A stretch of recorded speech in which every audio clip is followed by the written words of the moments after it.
At the first I took my pen in hand, thus for to write I did not understand, that I at all should make a little book, in such a mode, nay, I had undertook, to make another, which when almost done, before I was aware I this begun, and thus it was, I writing of the way and race of saints in this our gospel day, fell suddenly into an allegory about their journey and the way to glory. In more than 20 things which I set down, this done, I 20 more had in my crown, and they again began to multiply, like sparks that from the coals of fire do fly. Nay, then thought I, if that you breed so fast, I'll put you by yourselves, lest you at last should prove ad infinitum and eat out the book that I already am about. Well, so I did, but yet I did not think to show to all the world my pen and ink. In such a mode I only thought to make I knew not what, nor did I undertake thereby to please my neighbor. No, not I did it my own self to gratify, neither did I but vacant seasons spend in this my scribble, nor did I intend but to divert myself in doing this from worser thoughts, which made me do amiss. Thus I set pen to paper with delight, and quickly had my thoughts in black and white. For having now my method by the end, still as I pulled it came, and so I penned it down until it came at last to be, for length and breadth, the bigness which you see. Well, when I had thus put mine ends together, I showed them others, that I might see whether they would condemn them or them justify. And some said, let them live. Some, let them die. Some said, John, print it. Others said, not so. Some said it might do good, and others said, no. Now was I in a strait, and did not see which was the best thing to be done by me. At last I thought, since you are thus divided, I print it will, and so the case decided.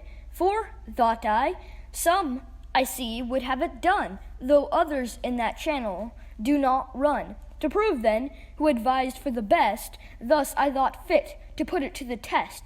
I further thought, if now I did deny those that would have it, thus to gratify, I did not know, but hinder them I might, of that which would to them be great delight. For those which were not for its coming forth, I said to them, offend you I am loath, yet since your brethren pleased with it be, forbear to judge till you do further see. If that thou wilt not read, let it alone. Some love the meat, some love to pick the bone. Yea, that I might them better palliate, I did too with them thus exposed too late. May I not write in such a style as this, in such a method too, and yet not miss my end thy good? Why may it not be done? Dark clouds bring water, when the bright bring none. Yea, dark or bright, if they their silver drops cause to descend the earth by yielding crops, gives praise to both, and carpeth not at either, but treasures up the fruit they yield together. Yea, so commixes them, that in her fruit none can distinguish this from that. They suit her well when hungry, but if she be full, she spews out both and makes their blessings null. You see the ways the fisherman doth take to catch the fish. What engines doth he make? Behold how he engageth all his wits, also his snares, lines, angles, hooks, and nets. Yet fish there be that neither hook nor line, nor snare nor net nor engine can make thine. They must be groped for and be tickled too, or they will not be catched, whate'er you do. How does the fowler seek to catch his game? By diverse means, all which one cannot name. His guns, his nets, his lime twigs, light and bell. He creeps, he goes, he stands, yea, who can tell of all his postures? Yet there's none of these will make him master of what fowls he please. Yea, he must pipe and whistle to catch this. Yet if he does so, that bird he will miss. If that a pearl may in a toad's head dwell, and may be found too in an oyster shell, if things that promise nothing do contain, what better is than gold, who will disdain? That have an inkling of it, dare to look, that they may find it. Now, my little book, though void of all these paintings, that may make it with this or the other man to take, is not without those things that do excel what do in brave but empty notions dwell. Well, yet I am not fully satisfied that this your book will stand when soundly tried. Why, what's the matter? It is dark. What though? But it is feigned. What of that? I trow. Some men by feigned words, as dark as mine, make truth to spangle and its rays to shine. But they want solidness. Speak, man, thy mind. They drown the weak. Metaphors make us blind. Solidity indeed becomes the pen of him that writeth things divine to men. But must I needs want solidness? Because by metaphors I speak? Were not God's laws, his gospel laws, in olden times held forth by types, shadows, and metaphors? Yet loath will any sober man be to find fault with them, lest he be found for to assault the highest wisdom. No, he rather stoops and seeks to find out what by pins and loops, by calves and sheep, by heifers and by rams, by birds and herbs, and by the blood of lambs. God speaketh to him, and happy is he that finds the light and grace that in them be. Be not too forward, therefore, to conclude that I want solidness, that I am rude. All things solid in show, not solid be. All things in parables despise not we. Lest things most hurtful lightly we receive, and things that good are of our souls bereave. My dark and cloudy words, they do but hold the truth as cabinets enclose the gold. The prophets used much by metaphors to set forth truth. Yea, whoso considers Christ, his apostles too, shall plainly see that truths to this day in such mantles be. Am I afraid to say that holy right, which for its style and phrase puts down all wit, is everywhere so full of all these things, dark figures, allegories? Yet there springs from that same book that luster and those rays of light that turn our darkest nights to days. Come, let my carper to his life now look, and find there darker lines than in my book. He findeth any, yea, and let him know that in his best things there are worse lines too. May we but stand before impartial men, to his poor one I dare adventure 10, that they will take my meaning in these lines for better than his lies in silver shrines. Come, truth, although in swaddling clouts I find, informs the judgment, rectifies the mind, pleases the understanding, makes the will submit, the memory too it doth fill. With what doth our imaginations please, likewise it tends our troubles to appease. Sound words I know Timothy is to use, and old wives' fables he is to refuse. But yet great Paul him nowhere did forbid the use of parables, in which lay hid that gold, those pearls and precious stones that were worth digging for, and that with greatest care.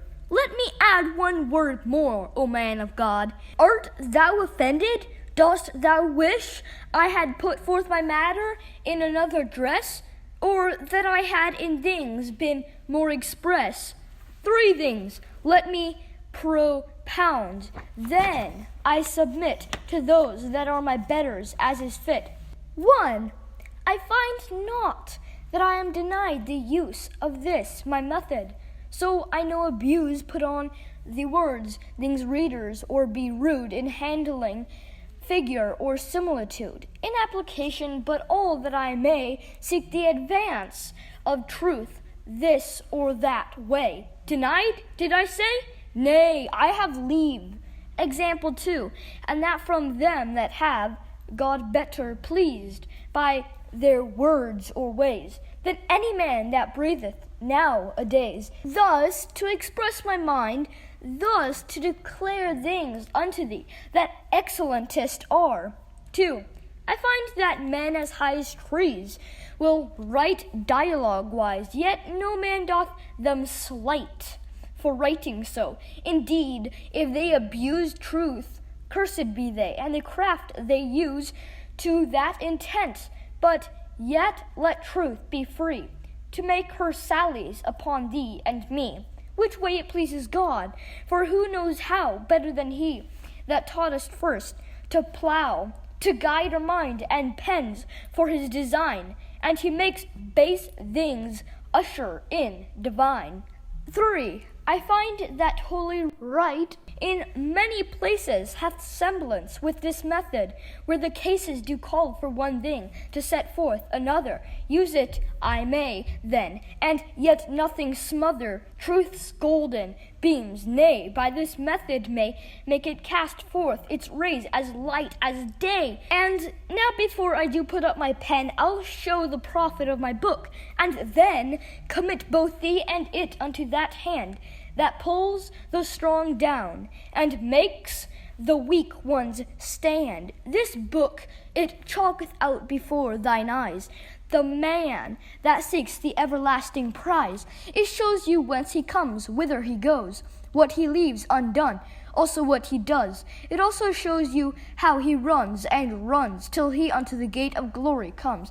It shows too who set out for life amain, as if the lasting crown they would obtain. Here also you may see the reason why they lose their labor, and like fools do die. This book will make a traveler of thee, if by its counsels thou wilt ruled be. It will direct thee to the Holy Land, if thou wilt its direction understand. Yet it will make the slothful active be, the blind also delightful things to see.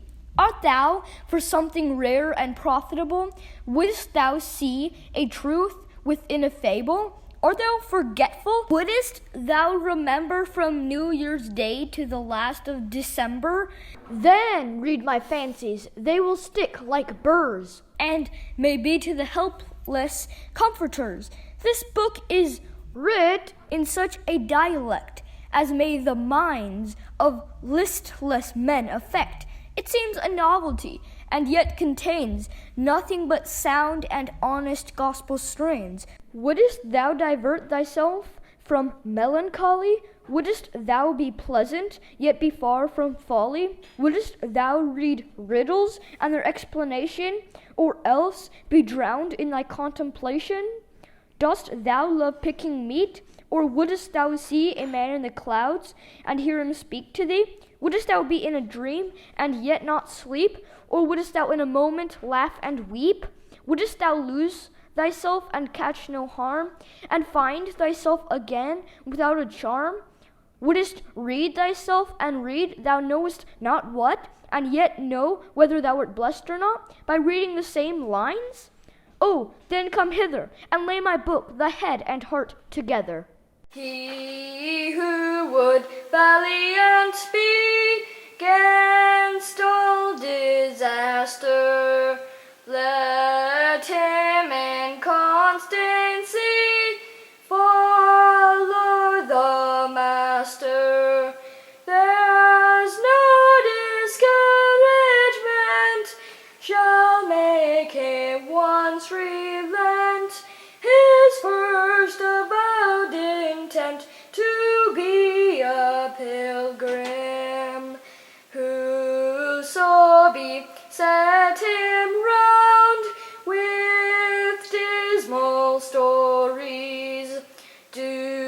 but themselves confound. His strength the more is.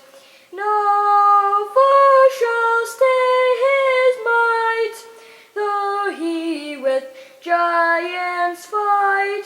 He will make good his right to be a pilgrim. Since, Lord, thou dost